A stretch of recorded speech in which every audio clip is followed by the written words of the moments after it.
Hi, my name's Dee and welcome to Untitled Tarot. Now, this is going to be your full moon gods at play reading for the sign that is down in the title.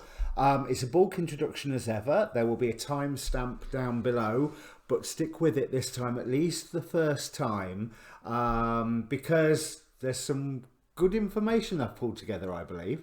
I've had some real fun researching this and working everything out. So, timestamp because, or first time because, it's a good idea to watch at least 3 of these. So your sun sign, your moon sign and your rising sign. My personal favourite would be your rising sign. You know, if you don't get to watch any of the others, watch your rising sign. There's a link down below for a birth chart if you don't know what that is. It takes you to AstroSeek. If you do know a little bit about astrology, you can choose what house system you want and all that sort of thing. So, being a general reading, of course, it's not aimed at any one person specifically. So it's a sort of, it either is for you or it isn't. It's not really a reading where you can ask a question beforehand, although you could if you want to. I don't know how effective that would be. It's a look at the energies that are interplaying. It's the gods at play readings, by their very nature, are dramatic, wonderfully dramatic. So take it all with a pinch of salt. Remember, it's the shape of the images rather than the literal words that are important here. So let's get on to this new moon. So 9 degrees Aries. This is the harvest moon, which is the first full moon after fall equinox. Now, the astrologer Kelly Rosano is saying it's a great reset. It's a great time to make a fresh start, to reinvent yourself, to keep moving if you have a strategy. And if you don't have the strategy, work on the strategy. You know, don't just move without a strategy. But if you can keep moving, do keep moving. Now, with it being 9 degrees Aries, I'm going to be referring to all my written notes and some notes on the computer here. This point has a history this year. So, back on the 11th of July this year, Chiron stationed retrograde at this point to conjunct 3 days later on the 14th with Mars. So this point has been activated already with that warrior fire energy of Mars, but tamed a little.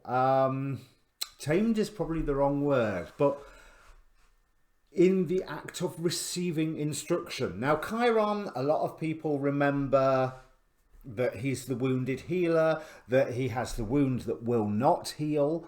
But I'm not being led to that woundedness with this point. What I'm being led to is the fact that Chiron was a teacher of heroes. Chiron trained Hercules, among other characters, and I've suddenly forgot all of the other characters. It's just fallen out the back of my brain. But Chiron was a teacher. And going back to the astrology, because I'll get back to the symbolism of Chiron in a moment. So Mars conjuncted with Chiron on the 14th. Now, Mars had just conjuncted 3 days before?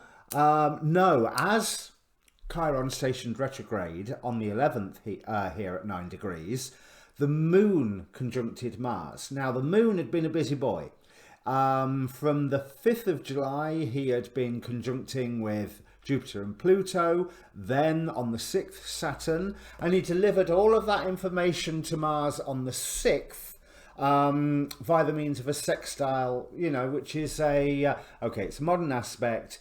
It's like a little vaguely positive download, I would suppose.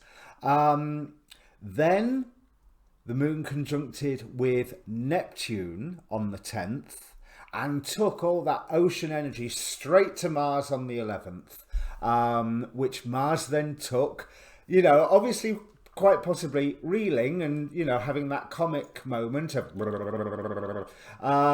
and then it conjuncted with Chiron. So Chiron was there to help Mars make sense of everything that the moon had just gone at him. And now the moon has returned.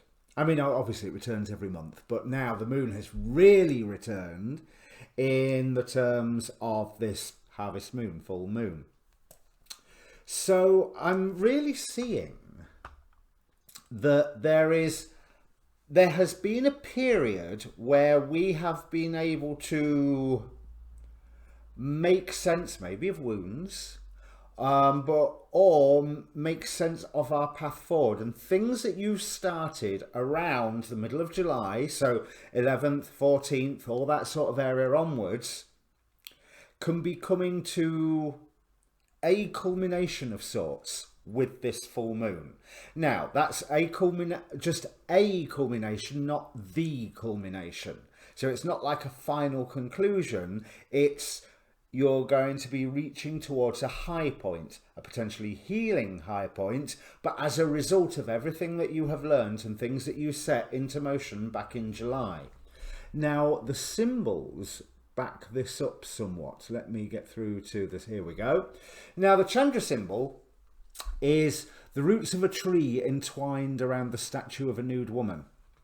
So the explanation of this sounds a bit weird, but just think about the weird time we have gone through with 2020, with all the lockdown restrictions, with the new restrictions that we've had to introduce for ourselves to keep ourselves and our loved ones safe, the financial restrictions that have no doubt come in at the same time. And these restrictions are definitely being highlighted now by the current Mars square Saturn, or Mars Saturn square is what I was going to say, which goes to show again that Mars trying to demonstrate everything he'd learned under the tutelage of Chiron. It's we have got to find a way forward, and Saturn's going, if you find a way forward, you do it sensibly, within the limits. You do it within a defined pathway. You do it with strategy. Another thing Kelly Rosano said in her video was that squares are like a step up. You can use them, and I think Rick Levine has talked about how you can resolve issues in a square creatively, using creativity, but that square creates tension in the first place, so it's highlighting issues that are already there. So going back to this roots of a tree entwined around the statue, so it says bondage and freedom sometimes go hand in hand. The bondage is being true to pattern, predictable, here's Saturn, caught in habits and tendencies perpetually left to grow like weeds. The freedom is that as you meet yourself starkly in the midst of these old, tired patterns of behaviour, you come into touch with a quickening flame of self-recreation, stimulated and forced by being at the mercy of the relentless powers. Now, if that doesn't sum up what is also going on in the astrology around this full moon with that Mars-Saturn square, I don't know what does. You cannot... the heavens are most definitely giving us a huge message here. Anyway, I'll continue with this. The impulse to make yourself over is fervently strong, courageous, ready and willing. The old stuff dies hard.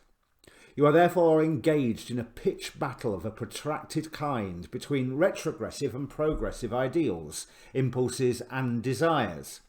Both sides are so impassioned and sharply intent that this could become a knockdown, drag-out battle of wills.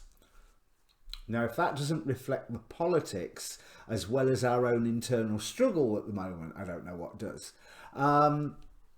Where was I?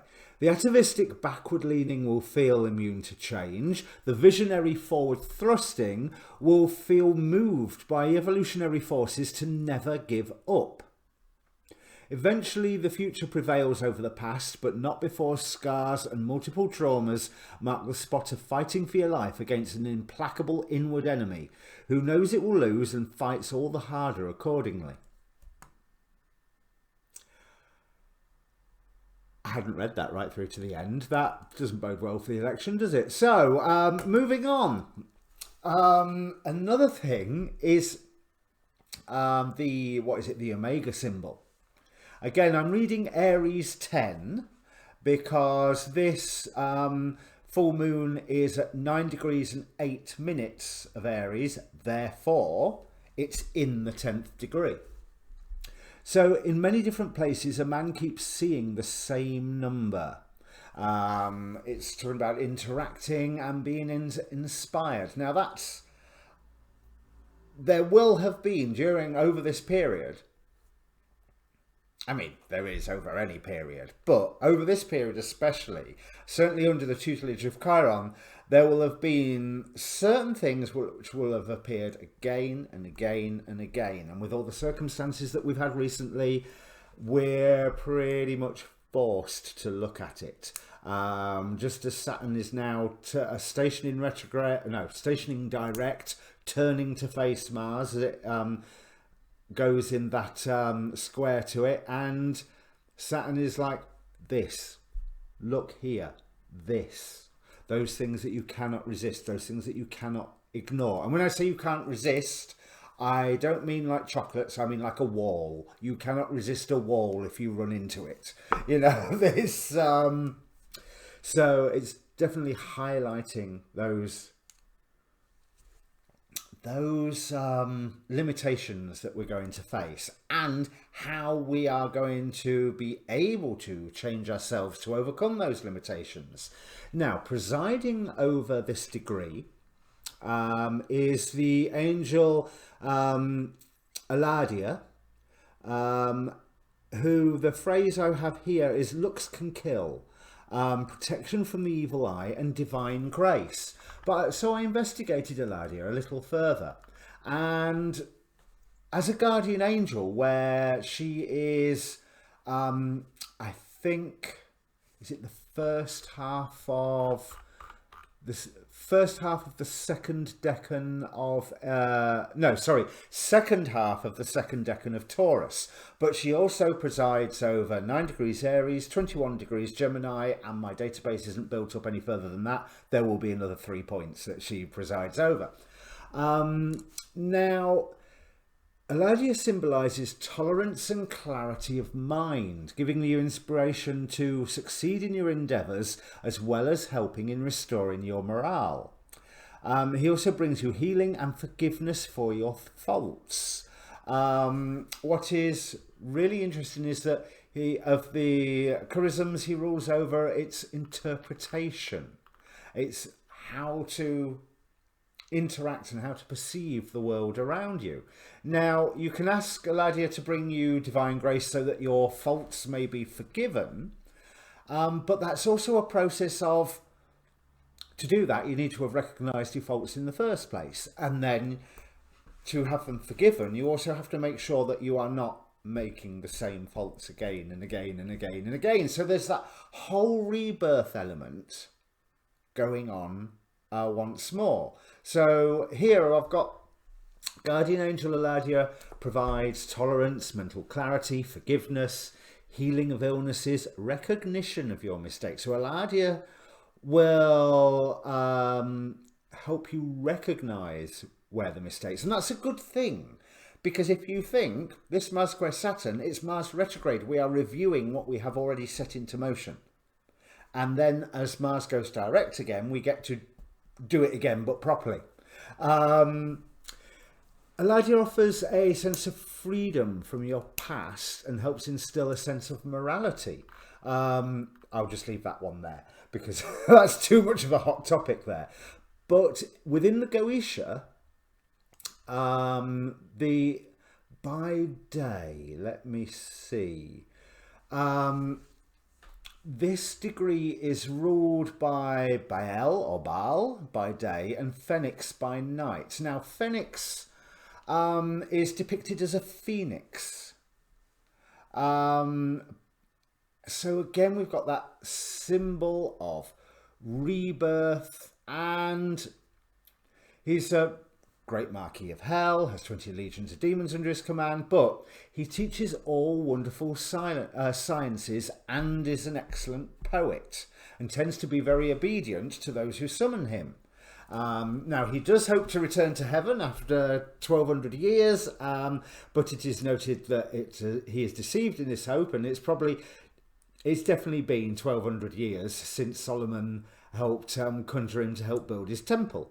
So if the full moon is happening in the night where you are, there is that added oomph of rebirth from that phoenix energy. Now, Baal or Baal is more of a shapeshifter and warrior god. He's also incredibly, well, kingly.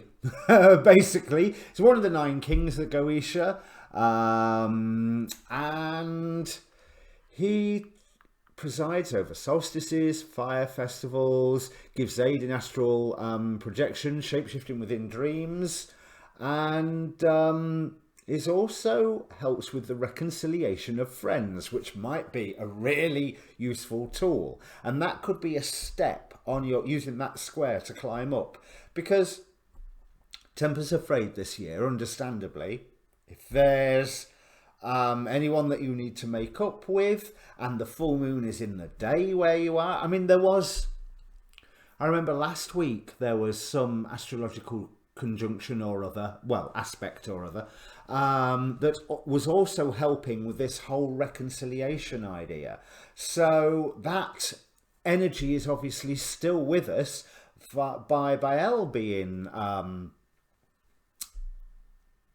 empowered by the full moon. Now, that's probably technically not the right way to say it, but you know, Baal's mastery of this degree empowering the full moon, put it that way. You know, so all in all, this promises to be a really good full moon if you take advantage of it. So yeah, do your full moon ceremony, but also be in touch with people. Be in touch with all the voices inside your head, and be in touch with some of the voices outside of your head, like your friends, your family, anybody that you maybe need to smooth things over with, and anybody that will help you move forward in things that you have already set into motion, and hopefully set them into motion using your strategy that is so heavily advised by Saturn.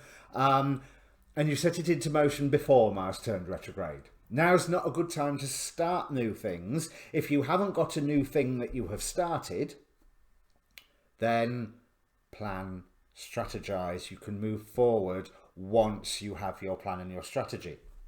Now, you're going to hear a lot more of this sort of stuff from me. I want to give a very quick plug to the Astrology Hub and the course that they are running with famed astrologer Rick Levine.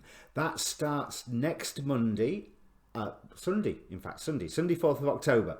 I will be doing that course as well. So you know how I keep saying, no, I'm not an astrologer? Well, hopefully by the end of it, I'll be that one step closer to being one. I mean, okay, it's still going to take me a decade to get there, but I get to study under Rick Levine. How cool is that? And so can you. So if you go over to the Astrology Hub website, astrologyhub.org, just Google Astrology Hub, and then whatever that web address is /foundation, and you will find that course. It works out $200 and odd with tax, really odd, like $4.50 or something, $4.88 I think I paid. So yeah, if you're into all this stuff, and hey, you've listened to me drone on for what, 17 minutes now, I better get on with the reading in a moment. But you've listened to me waffle on for all of that. So come and join. It should be fun. Now, there's also a link down below for my Facebook page for this channel. I'd be remiss if I didn't give that a plug. There is an inbox on that Facebook page. So if you want to contact me for a personal reading, feel free. That's one of the ways to do it. You can DM me on Twitter as well. I have a Linktree link down there for all the different social media bits and bats. And I have the time now October is, yes, I've no idea what month it is. I mean, as Rick Levine said, we are on the 175th of March. But October, I have a lot more free time. I hope to be generating a lot more videos for you. And I've just seen my video go really weird there. So I think I will stop talking now and bring up the cards. Cheers. And well done, Cancer, if you've made it all the way through the introduction. And welcome, Cancer Rising and Cancer Moon, if you have just joined us after the timestamp. Now, if you are Cancer Rising, although this can apply for all placements of Cancer, this is occurring in your 10th house, which basically means your career and your life path, your achievements and status in the outside world. So you could be having news, you could suddenly be in the limelight, you could be suddenly having a change in the nature of your career, or career matters coming to a head, or some urgent call that suddenly is calling you to perform in the outside world. But that's a really interesting thing, because the first card that came out on the Archontic row, the top row, which is trying to suppress you, was Prometheus with altruism. And so as I was shuffling the rest of them, I was thinking, well, okay, as a top row card, what does that mean? Well, don't be sucked in to... I'll phrase this right. Don't be sucked in to what appears to be the right thing to do. Which rather indicates that more thought is required, more insight is required. It's almost like there's a call for action, and it's obvious that this is what needs to be done. And what Prometheus in this position is telling me is, no, maybe that's not what needs to be done. It might be obvious, but that doesn't mean that it's correct. Because it looks like you could be making some form of trap for yourself with it, or some form of partnership that seems very, very, very special, but is later setting you up for a fall. Another piece of advice here with Nike in the top row is don't go for the easy win. Go for the one that has a more slower, steady progression, but that you know will bring results. We have Taiki with fortune opposing Nike with victory here. Nike being the suppressive force, Taiki being the uplifting force. So it's take a longer term view. Take smaller results now, but whereas this easy win is and done. But with Taiki here, it's smaller results now, and next week, and the week after, and the week after that. So there's, and that's definitely highlighted with Kaliach here, with endurance showing, and also Haninui Tapo trusting, as in literally trusting in the process. Because yeah, we've got trust here and faith here with Jeanne d'Arc. And taking that slower process is better for you because you are forced to be more inventive, and you will find that your inventiveness should be enhanced,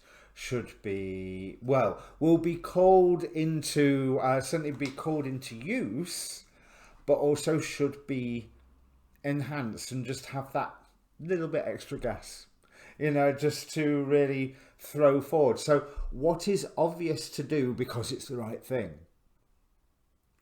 is not necessarily the right thing to do. Oh, that's what I could call this reading. The right thing to do is not the right thing to do. Because you are... Now, Chiron here.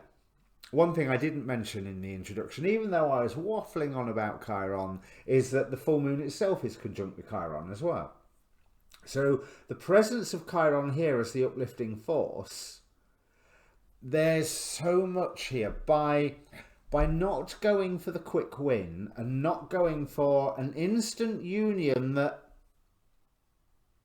will define your actions for quite some time, whichever particular astrological cycle, because we've got plenty going on, that you'll be caring to looking at the moment. Using your inventiveness, taking the slower rewards right now, but slower consistent rewards so that you're still getting the rewards every week this time next year.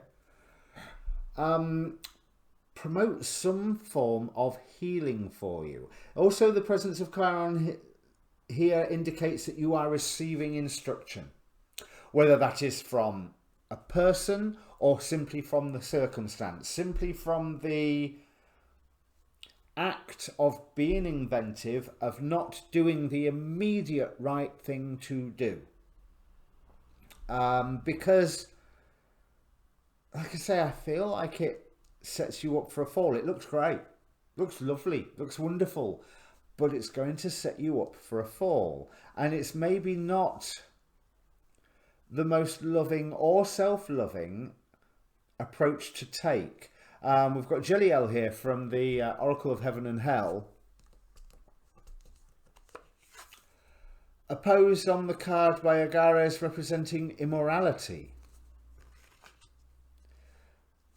So what appears to be the right thing to do may be something that will ping your own moral code as well. So I can see that I need to do this, but I'm not actually happy in doing this.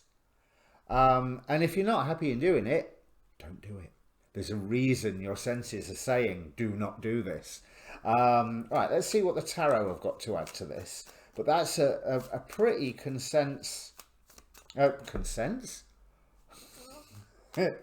English I speak good. A rather concise message is what I was trying to say. Yeah, so with the Hierophant here, that urge towards to do the right thing, but in specific lines where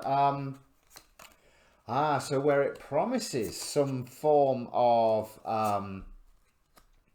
union, but that union keeps suffering from a delay. You are being offered this union to see the reasons to reject it, not to see the reasons to grab it. So let me see. Right, so those first results are not phenomenal. They're not great, but they are leading to a more contented state. And even taking that instant win, the instant win doesn't seem to make a lot of progress in the long run. That's what I'm seeing from there, because if you are being offered this whole new path and it offers some form of transformation for you and you're like, yeah, I'm not sure about that, and if you've got that I'm not sure about it, then definitely hold your horses, excuse the pun,